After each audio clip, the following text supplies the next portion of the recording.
오늘 우리에게 주신 하나님의 말씀은 출애굽기 15장 22절에서 27절 말씀입니다. 출애굽기 15장 22절에서 27절 말씀 함께 읽겠습니다. 모세가 홍해에서 이스라엘을 인도하매 그들이 나와서 수르 광야로 들어가서 거기서 사흘 길을 걸었으나 물을 얻지 못하고 마라에 이르렀더니 그곳 물이 써서 마시지 못하겠으므로 그 이름을 마라라 하였더라. 백성이 모세에게 원망하여 이르되 우리가 무엇을 마실까 하매 모세가 여호와께 부르짖었더니 여호와께서 그에게 한 나무를 가리키시니 그가 물에 던지니 물이 달게 되었더라.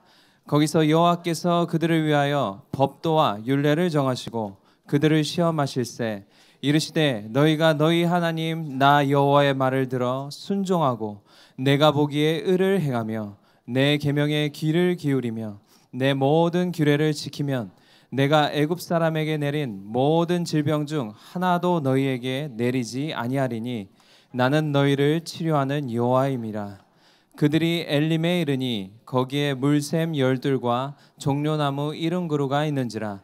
거기서 그들이 그 물 곁에 장막을 치니라. 아멘. 이 15장은 전반부와 후반부가 온도 차이가 극심합니다.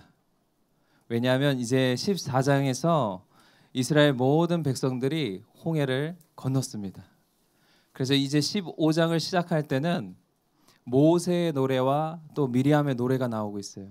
그래서 모세를 통해서 이렇게 위대하신 하나님, 우리가 경험한 이 하나님, 정말로 노래하며 찬송하면서 당신은 높으십니다. 영화로우십니다.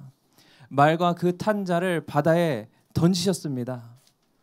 당신은 용사이십니다. 우리의 힘 되시고 이스라엘 모든 군대의 지휘관이시며 당신은 찬양받기 합당하십니다 하면서 영원 무궁하도록 우리를 다스리시옵소서 했을 때 이스라엘 백성들이 미리암과 함께 화답해서 함께 찬양하며 소고치며 춤추며 그 하나님을 찬양했습니다. 그리고 이 홍해를 건너자마자 이런 찬양의 노래를 불렀죠.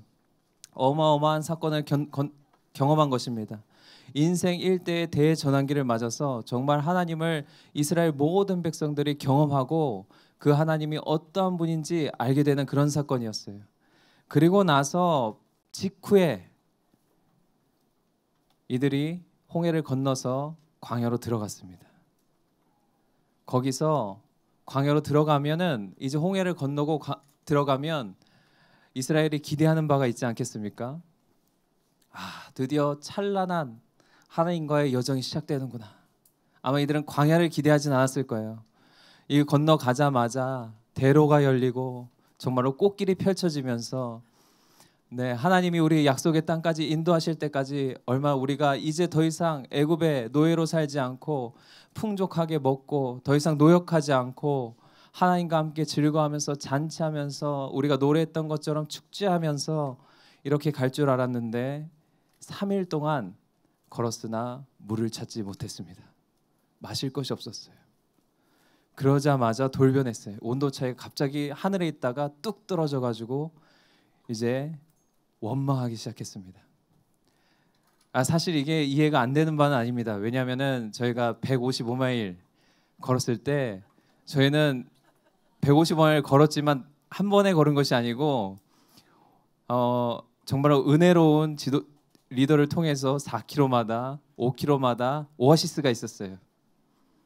그래서 하스피가 거기서 기다리면서 도착하면은 우리에게 먹을 것 주고 간식 주고 또 화장실 갔다가 또 마실 것 주고 또 홍 목사님께서 미리 가셔가지고 가장 최적의 장소, 그늘 있는 장소, 또 바람이 불면 바람 피할 수 있는 장소, 또 화장실과 쉴 곳이 있는 곳 때마다 4km마다 5km마다 준비해 주셔서 우리가 한 몇백 미터 전에서 이 사람들이 보이기 시작하면은 환호성을 지를 정도로 와 이제 거의 도착했다.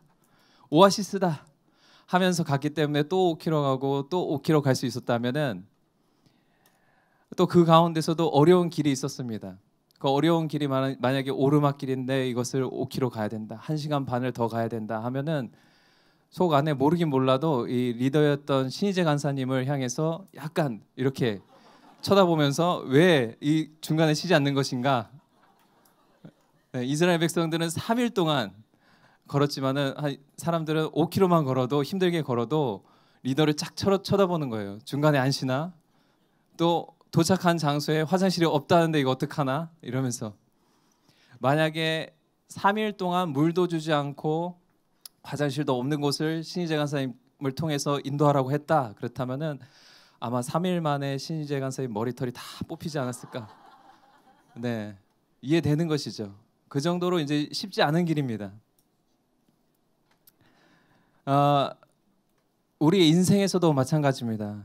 우리가 기대했던 일이 우리가 기대했던 그 타이밍에 그때 일어나지 않을 때, 이때쯤이면 하나님이 나에게 이렇게 행해 주시지 않을까 했던 그 예상보다 더 기다림이 길어진다거나, 또 우리가 고난이나 어려운 환경 속에 점점점 처해갈 때, 내 예상에는 꽃길이었는데 분명히 이것만 통과하면, 또 많이들 그렇죠. 예수 믿으면 모든 게 다, 내 앞에 모든 문제가 자연스럽게 다 치워져서 내 앞이 대로가 열릴 줄 알았는데, 또 많이들 인생을 경험하면서 여러 가지 경험들이 있죠. 그렇게 학창 시절에는 대학만 가면 막상 대학 가니까 이것이 내 적성에 맞니 안 맞니 하면서 부모님 속을 긁기 시작하고, 또 취업만 하면 요즘 엄청난 취업난 아닙니까? 근데 막상 취업했더니 누가 등 떠밀어서 취업한 것도 아니고 본인이 그렇게 원했는데도 취업했는데 상사가 이렇고 회사가 이렇고 뭐 야근을 시키고 뭐 부당한 일을 시키고 하면서 불평불만하기 시작하고, 또 결혼도 마찬가지죠. 누가 결혼하라고 등 떠민 적이 없는데 결혼했더니 씁니다, 쓴물입니다 하면서 단물일 줄 알았는데 하면서, 아무도 강제로 시킨 것도 아닌데 우리 인생의 선택에 있어서 그 결과가 예상과는 다르면은 항상 사람들의 입에서는 쉽게 나오는 것이 바로 이 원망입니다. 우리의 영적인 신앙생활에서도 마찬가지죠. 예수님 영접하고 우리가 세례받고 정말로 놀랍게 하나님 나라에 헌신된 삶을 살기 시작하려고 했던 그때, 이쯤 내가 하나님 앞에 헌신하고 정말로 예수 그리스도를 믿은 그 기쁨이 충만한데, 막상 내 현실에서는 그 기쁨을 빼앗아 버리는 그런 일들이 일어나기 시작하고, 예수님도 환경적으로 마찬가지였습니다. 그 놀라운 세례받는 사건이 있지 않습니까? 예수님이 세례받으실 때 하늘 문이 열리고 하나님 아버지가 내 사랑하는 아들이다 라고 말씀하시고 성령이 비둘기처럼 임하셨는데, 성령님께서 곧장 광야로 인도하십니다. 이 신앙생활과 우리의 삶이 다 마찬가지예요. 우리 앞길에는 이런 일들이 있기 마련입니다. 그런데 그때 우리가 어떻게 반응하는가, 그리고 왜 하나님은 우리를 이런 곳으로 인도하시는가 알고 우리가 어떻게 반응해야 되는지 알고 정확하게 반응할 때마다 놀라운 은혜를 경험하는 것이 또 우리의 삶입니다. 이 원망이라는 단어의 원래 뜻에 포함된 것이 고집이 세다, 중얼중얼 거린다, 또 이 뜻도 있습니다. 밤을 새워서 머물러 있다. 한마디로 이 본문 말씀에 그들이 물이 써서 마시지 못하기 시작하면서 모세에 대해서 원망했다, 이 말은 이제는 그 자리에 주저앉아가지고 시간을 지체하면서 밤이 새도록 중얼중얼 하면서 원망하기 시작했다. 거기서 이제 난 더 이상 못 간다, 이제 고집 부리기 시작하면서 그랬다는 뜻입니다. 오늘의 이 장면이 이스라엘의 첫 번째 이제 원망이죠. 얼마나 사람이 변덕스러운지. 지금까지 이스라엘의 모습을 보면은 정말로 하나님이 능력과 구원을 일방적으로 행하시면 하늘처럼 올라갔다가, 또 앞에 어려운 환경에 만나면 땅 저 속까지 마음이 꺼졌다가, 이 환경에 휘둘리고 반응하는 그런 사람들의 속성인 것입니다. 그래서 이스라엘 백성들이 시작했어요. 뭘 시작했는가? 밤을 새워서 철야 농성을 시작했습니다. 모세에게. 근데 이 원망의 기능이 있습니다. 기능. 원망은 하는 즉시 인생의 밤이 찾아오게 만듭니다. 어둠을 끌고 옵니다. 그래서 우리의 인생의 빛을 가려버리기 시작해요. 하나님의 손길을 보지 못하게 하고 오히려 우리를 더 코너로 몰아갑니다. 원망해서 해결되는 게 하나라도 있었으면 아마 우리의 삶은 굉장히 많이 해결됐을 거예요. 그리고 원망해서 여러분 무언가가 해결됐다 이런 경험 있습니까? 그래서 해결되는 건 한 가지도 없습니다. 오히려 더 어둡게 만들고 더 주변 사람들까지도 영향을 주게 만들고 그래서 전체적으로 힘들게 만들고 어렵게 만드는 것이 바로 이 원망입니다.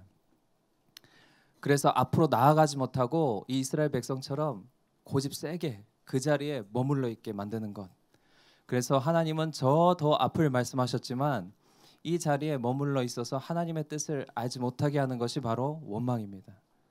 그런데 오늘 본문 말씀에 보면 25절에 모두가 철야 농성을 하고 있을 때 한 사람만 철야 기도를 했습니다. 바로 모세죠. 모세만 여호와께 부르짖었습니다. 모든 사람이 모세를 향해서 원망할 때 모세가 화가 날 수 있죠. 왜 나한테 그러냐? 이거 내가 인도하고 싶어서 인도했냐? 이러면서 맞받아 싸우거나 모세도 이제 이쯤 되면은 하나님께 원망할 수도 있어요. 그런데 모세는 하나님 앞에 나아가서 기도했습니다. 기도할 수 있는 이유는 이것입니다. 모세는 이스라엘 백성들과 다르게 하나님을 알았습니다. 우리가 하나님이 어떠한 분인지 안다면 우리는 기도하게 되어 있습니다. 우리의 문제를 가지고 그분 앞에 나가게 돼 있어요. 그래서 기도에도 기능이 있습니다. 능력이 있어요. 이 원망의 기능은 어두운 밤을 찾아오게 한다면은 이 기도의 능력은 인생의 밤에 또 인생의 어두움 가운데 빛이 비치게 합니다. 그래서 어두울 때 소망이 끊어진 것 같을 때 내 앞길이 보이지 않을 때 그때 어떻게 해야 되는가? 바로 하나님께 이 모세처럼 부르짖어야 됩니다. 야고보서 5장 13절에 이렇게 하나님께서 말씀했습니다. 너희 중에 고난 당하는 자가 있느냐? 그는 기도할 것이요. 즐거워하는 자가 있느냐? 그는 찬송할지니라. 우리가 우리 인생에서 우리 삶에서 즐거울 때 찬송하는 것은 누가 시키지 않아도 너무 잘해요. 그런데 하나님께서 오늘 하신 말씀은 이것입니다. 너희 중에 고난 당하는 자가 있느냐? 그렇다면 그가 해야 될 것은 마땅히 하나님 앞에 기도하는 것이다. 새벽 기도 나와서 부르짖고 밤새 철회해 가면서 하나님 붙들고 때로는 필요하다면 금식하고 주 앞에 나아가서 이 일을 주께서 해결하시도록 주께 맡겨드려야 된다. 그리고 이 일이 돌파가 일어날 수 있도록 주께 지혜를 구해야 된다. 이 말입니다. 그래서 이 쓴물 마라를 인생 가운데서 만나게 되면은 인생의 현 주소가 그대로 우리의 믿음의 현 주소가 그대로 드러납니다.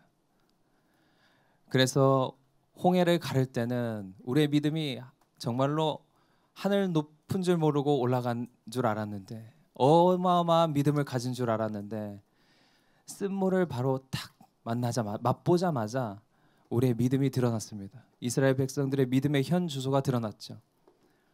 그리고 그 가운데서 모세의 믿음도 드러났습니다. 그렇기 때문에 하나님께서 우리 앞에 쓴물을 맛보게 하신다. 그때는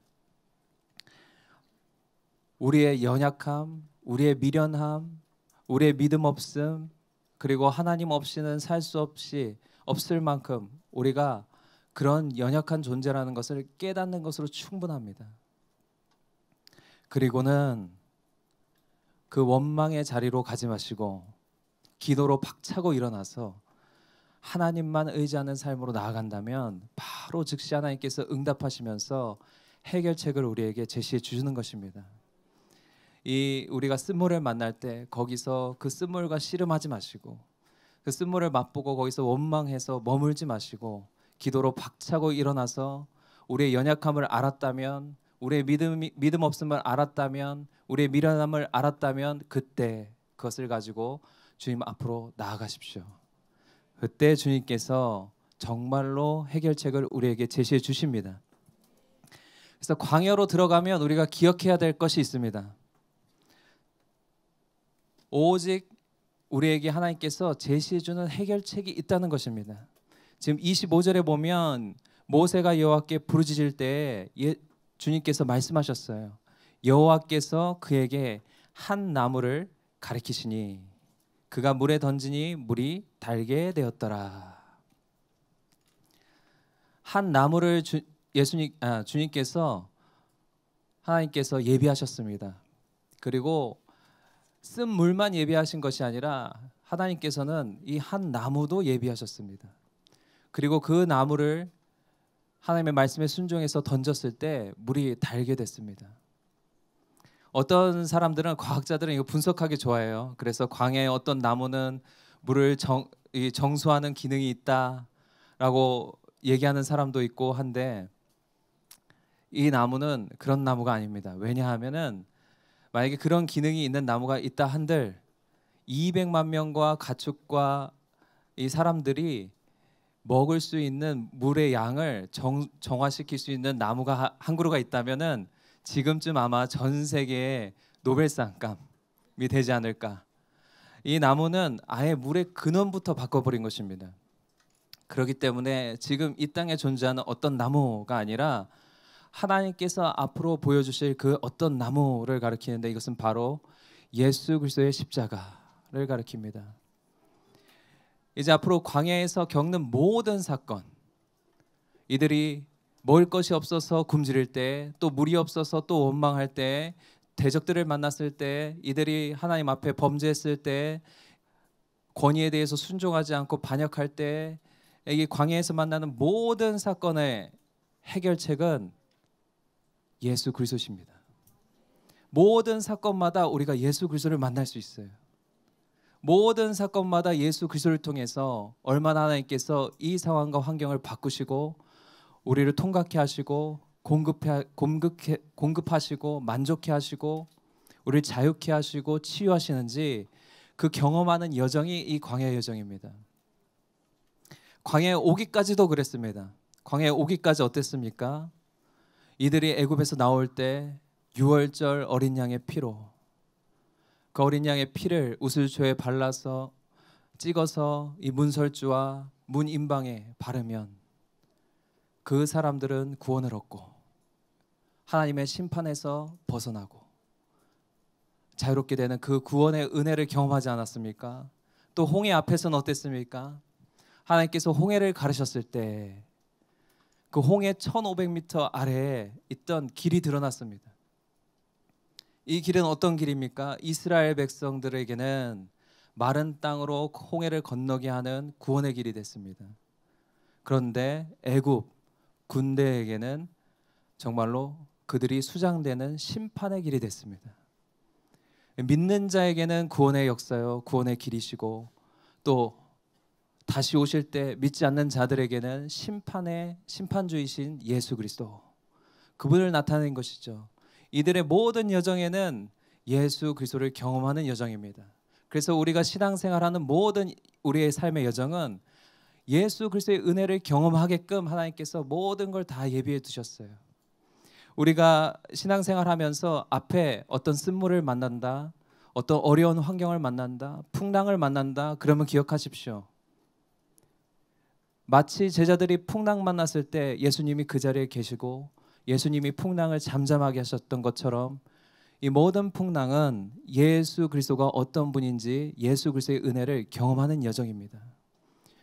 우리가 오히려 기뻐하고 즐거워해야 될 그런 일입니다. 모든 풍랑은 예수 그리스도를 만나게 돼 있어요. 이 광야의 여정뿐만 아니라 성경에서 겪은 모든 풍랑 가운데 또 예수 그리스도를 수없이 만나는 사람들이 있었습니다. 왜냐하면 엘리야도 풍랑 만났죠. 이세벨이 그를 죽이겠다라고 했을 때 엘리야가 도망갔습니다. 광야 쪽으로, 남쪽으로 도망갔을 때 하나님께서 무엇을 예비하셨습니까? 그가 쉴 수 있는 한 로뎀 나무를 예비하시고 그에게 천사를 보내서 떡과 물을 먹고 마시게 했습니다. 그런데 그 음식물에 힘입어서 40주 40년 40일 동안 쉬지 않고 달려서 하나님의 산 호렙에 도착했다. 그 먹은 떡과 물은 그냥 보통 떡과 물이 아니죠. 바로 하나님의 산까지 인도해주는 그런 힘이 되고 능력이 되는 음식물이었습니다. 예수 그리스도는 어떤 분이십니까? 우리를 아버지의 집으로 인도하시는 길이요 진리요 생명 되신 예수 그리스도. 그 떡과 물은 참된 양식과 참된 음료이신 예수 그리스도를 상징하는 것입니다. 이것을 먹고 마시면 어디까지 갈 수 있습니까? 아버지가 계신 곳, 그 하나님을 만나는 장소까지 우리를 인도해 주시는 분 예수 그리스도. 또 우리가 순종의 여정에서 볼 수 있는 만날 수 있는 예수 그리스도.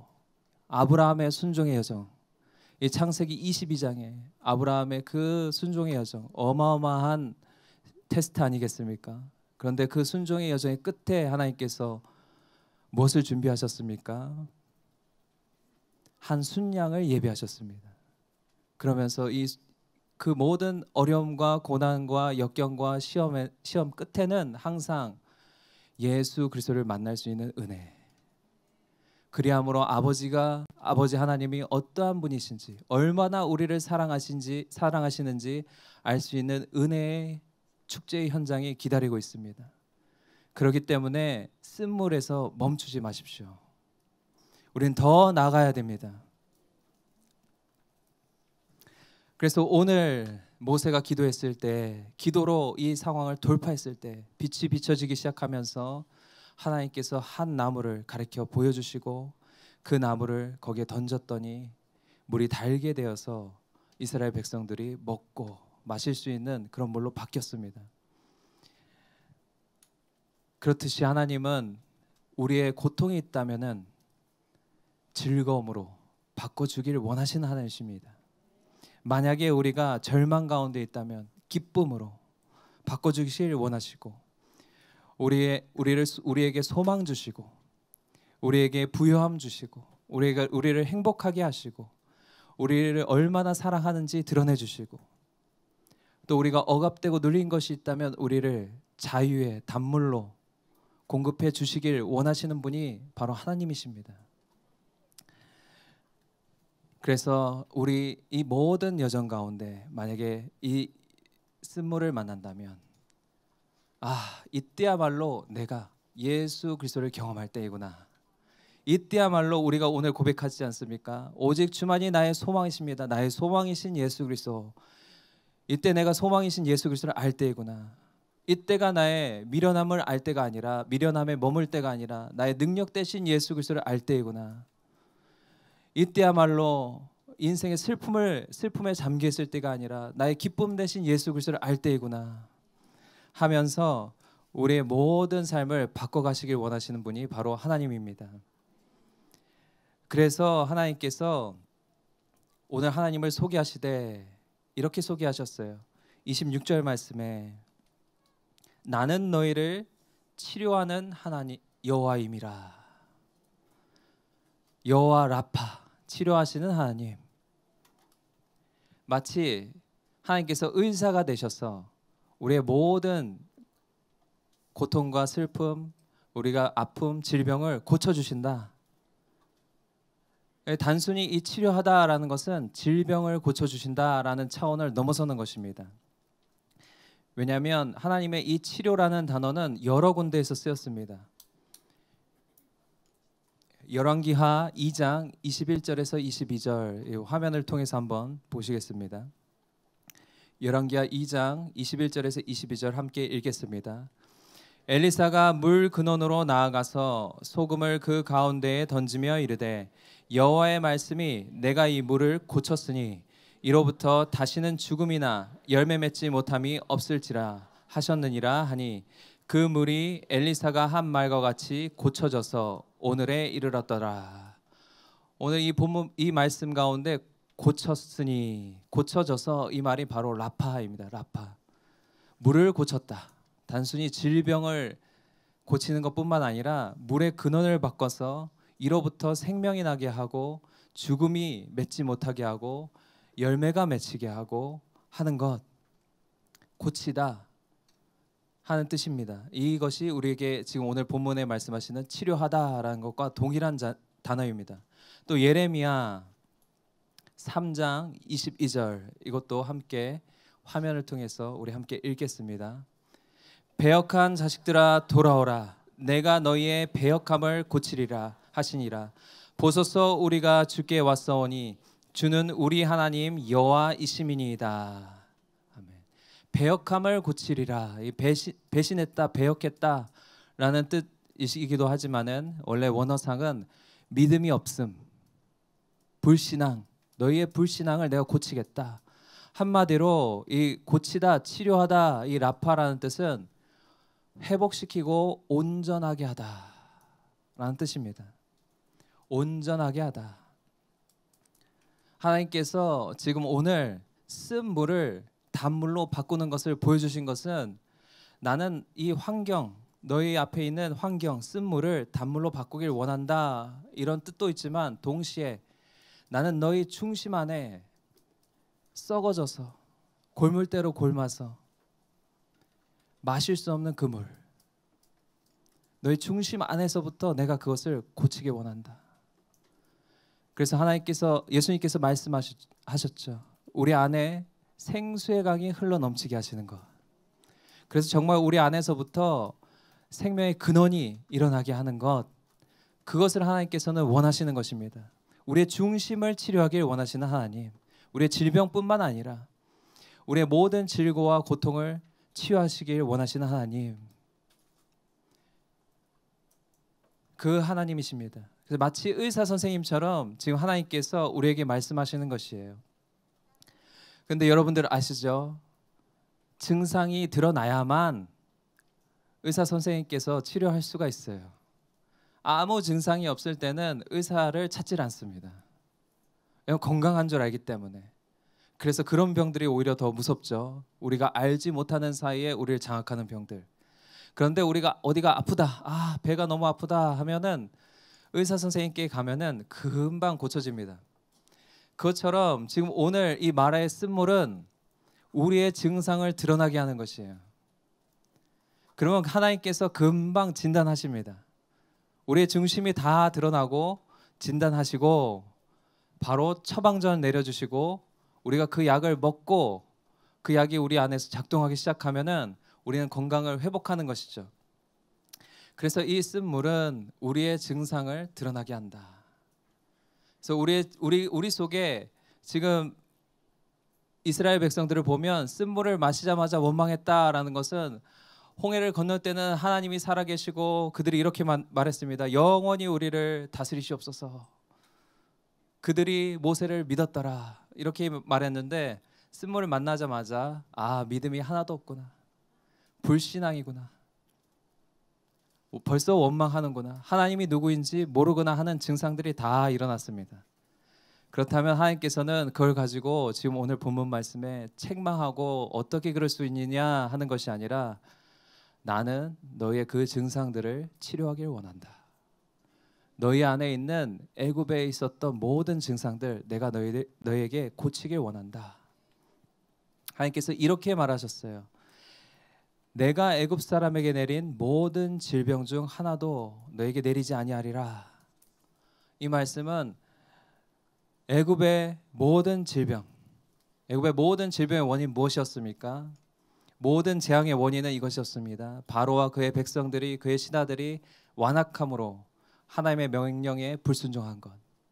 그래서 너희의 완악함과 불순종하는 중심 내가 고치기 원한다. 그들의 완악함으로 이 첫 번째 내린 재앙이 무엇이었습니까? 애굽의 모든 물의 근원들이 피로 바뀌어가지고 그들이 마실 수 없었습니다. 그것에 지금 정반대죠. 정반대로 하나님께서 역사하시는 것입니다. 마실 수 없는 물을 하나님께서는 마실 수 있는 물로 바꾸시는 분이십니다. 애굽에게는 마실 물이 피로 마실 수 없는 물이 되었다면은, 이제 주의 백성들에게는 주께 나아가서 주의 치료를, 주의 온전케 하심을 구하는 자들에게 마실 수 없는 쓴물을 마실 수 있는 물로 바꾸시는 분, 주께서 사용하실 수 없는 내 안에 불신앙과 불순종의 이 쓴물들을 주께서는 순종과 믿음으로 바꿔 나가시길 원하십니다. 그래서 이 세상에 온 모든 제 원인들, 아담과 하로부터 시작돼서 지금 우리가 세상에 살면서 애굽 땅에서 받은 모든 영향들, 그 결과 나오는 슬픔과 분노의 감정들, 이 원망의 감정들, 쓴뿌리들, 이런 것들을 우리가 어떤 환경, 어려운 환경을 만나면 드러나게 되고, 거기서 그것을 하나님께서 진단하시고 우리로 깨닫게 하시고, 우리가 하나님 앞에 나아가서 기도하면 하나님께서는 치유하십니다. 그래서 우리 삶의 모든 꼬여버린, 실타래처럼 얽혀버린 것들을 해결할 수 있는 방법을 주님께서 오늘 제시해 주셨습니다. 이 한 나무를 통해서 물의 근원을 바꿨지만 이스라엘의 중심이 바뀌는 걸 하나님께서 원하셨어요. 그래서 하나님께서 거기서 25절에 여호와께서 그들을 위하여, 다른 것이 아닙니다. 그들을 위하여, 그들의 중심이 회복되기 위하여, 그들의 중심을 온전케 하기 위하여, 그들이 이제 약속을 성취하는 백성으로 성장할 수 있기 위하여, 그들이 연단되고 훈련되어서 하나님의 그 말씀을 받을 수 있는 자로 되어가기 위해서 거기서 법도와 율례를 정하시고 그들을 테스트하셨다. 이 시험은 통과하지 못했다, 그리고 그들을 유혹했다, 이런 뜻이 아니라 그들을 연단하시고 그들을 한 걸음 더 성장케 하시는 그런 과정입니다. 그 법도와 율례는 26절에 보면 한 가지입니다. 복잡한 것이 아닙니다. 하나님께서 이렇게 말씀하셨어요. 너희 하나님, 다른 누구의 하나님도 아니고 너의 하나님 나 여호와의 말을 들어서 순종하고 내가 보기에 의를 행하고 내 계명의 길을 기울이고 규례를 지키면, 한마디로 말씀대로 순종하여 살면은 너의 모든 중심의 모든 쓴물들이 단물로 바뀔 것이다. 너희가 온전케 될 것이다. 너희가 치유될 것이다. 너희가 해결될 것이다 하는 것입니다. 그래서 의사 선생님이신 하나님께서 진단을 내리고 지금 처방전을 주셨습니다. 처방전은 무엇입니까? 바로 하나님의 말씀을 읽고 묵상하고 내 안에 채우고 뿐만 아니라 그것을 살아내기 시작할 때 너가 온전케 되고 자유케 되고 나의 풍성함을 누리고 애굽에 내렸던 모든 것들의 모든 질병들의 하나도 너가 경험하지 않을 것이고, 오히려 하나님의 풍성함과 하나님의 자유하심과 하나님의 기쁨과 충만함과 감사와 풍요로움 안에서 살게 될 것이다. 놀라운 말씀 아닙니까? 우리 디모데후서 3장 15절에서 17절 함께 읽겠습니다. 디모데후서 3장 15절에서 17절 말씀 읽겠습니다.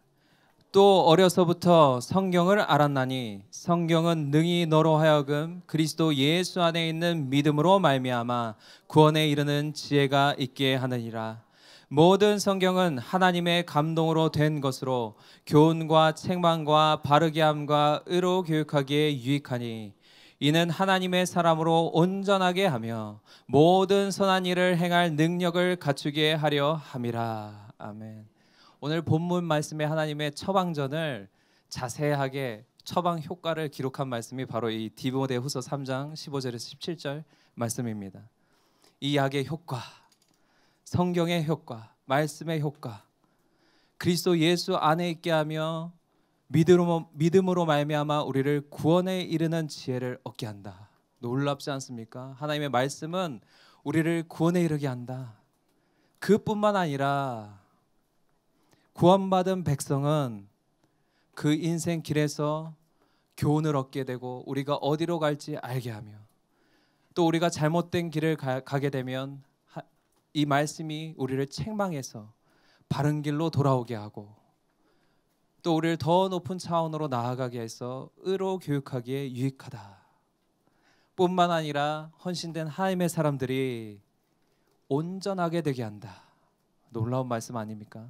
우리로 온전하게 하시는 하나님의 말씀 뿐만 아니라 모든 선한 일, 그 일을 행할 능력까지 주시는 것이, 갖추게 하시는 것이 바로 하나님의 말씀입니다. 그래서 우리가 광야에 가면 기억해야 될 것이 두 가지가 있습니다. 쓴물을 만나면 먼저 이것을 기도로 돌파하라. 원망하지 말고 우리는 기도로 돌파해야 됩니다. 그리고 하나님 앞에서 처방을 받습니다. 그 처방전의 내용은 이것입니다. 말씀입니다. 하나님의 말씀. 하나님의 말씀으로 온전케 되어서 우리 앞에 있는 모든 환경을 뛰어넘는 그런 용사로 우리가 자라나기를 하나님께서 원하시는 것이죠. 고통받고, 하나님은 아버지로서 우리가 쓴물 가운데, 어떤 환경 가운데 고통받고 슬픔에 잠겨 있는 것, 이것이 너무나도 안타까우십니다. 그래서 그것을 뛰어넘을 수 있는 믿음의 사람들로 우리를 다 성장시키길 원하십니다. 그렇기 때문에 우리 앞에 만나게 되는 것이 쓴물입니다.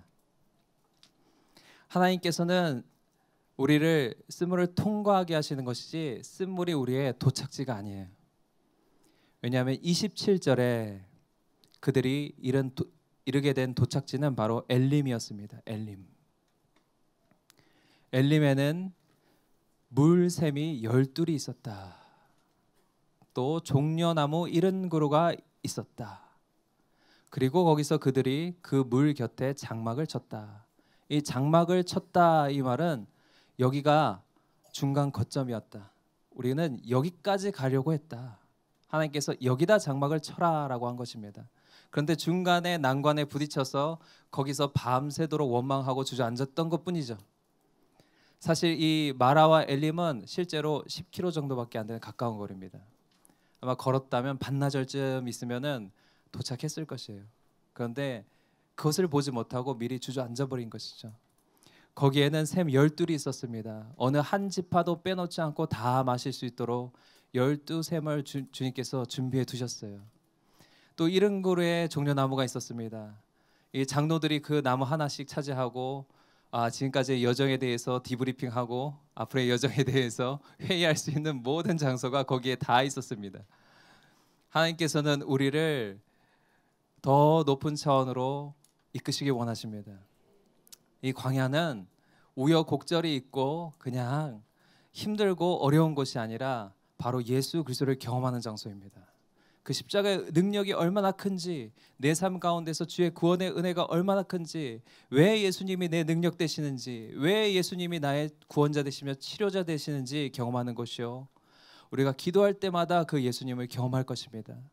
그리고 그 여정에서 우리는 말씀을 통해서, 말씀 앞으로 나아갈 때마다 온전케 되며 정말 주의 일을 행할 수 있는 능력을 갖추게 될 것입니다. 그래서 우리는 이 삶의 여정에서 이 두 가지를 반드시 기억하고 가야 됩니다. 마라를 쓴물을 만나면 기도할 것이요, 또 하나님 앞에 나아갈 때마다 우리 말씀 안에서부터 해결책을 얻을 것입니다. 우리 다 함께 기도하길 원합니다. 혹시 인생의 쓴물 가운데 주저앉아 있거나 머물러 있는 사람이 있다면, 또 내 입에서 원망의 말들이 쏟아져 나오거나 아직도 주저앉아 있다면 기도로 돌파하시고, 우리는 기도로 돌파하겠습니다. 그 자리에 주저앉아 있지 않겠습니다. 이 어둠 가운데 기도로 우리 삶에 빛을 비추겠습니다. 아버지 말씀으로 온전케 되겠습니다. 우리 앞에 있는 모든 환경을 뛰어넘겠습니다. 그래서 하나님이 예비하신 그 예수 그리스도의 은혜를 누리겠습니다. 그 엘림에 도착해서 하나님께서 예비하신 그 축복을 우리의 것으로 취하겠습니다. 우리 다 함께 주여 한번 외치고 기도하겠습니다. 주여!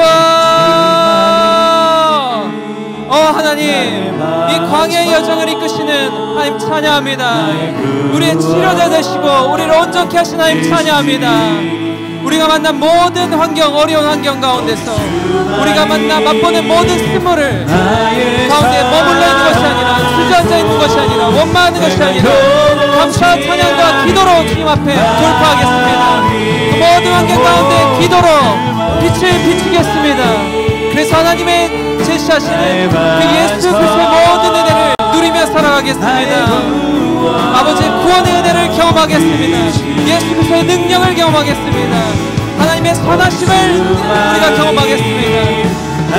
우리가 이것을 만날 때마다 말씀 앞에 나아가며 온전케 되어서 주의 일을 행할 모든 능력을 갖추겠습니다.